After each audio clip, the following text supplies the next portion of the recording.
नदी नालों में क्या रखा है, प्यार करना है तो वतन से करो, इन बेफा लोगों में क्या रखा है, प्यार करना है तो वतन से करो, इन बेफा लोगों में क्या रखा है. सूर्याच्या सोनेरी किरणांना उजळली प्रजासत्ताक दिनाची पाठ, भारत मातेला वंदन करून करते मी माझ्या भाषणाला सुरुवात. किती भोगले किती सोसले तरी तिने शिकवले, स्त्री शिक्षणाचे धडे पुढे तिच्या सारे लेकींनी गिरवले.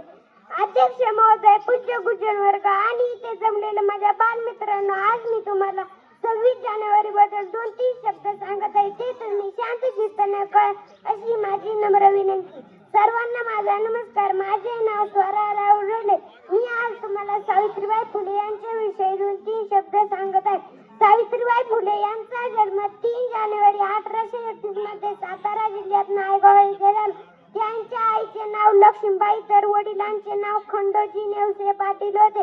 त्यांचा विवाह वयाच्या 8व्या-9व्या वर्षी झाला. लग्नानंतर त्यांनी ज्योतिबाईला वाचायला शिकवले. महात्मा फुले व सावित्रीबाईंनी पुण्यातील पहिली शाळा मुलींची काढली.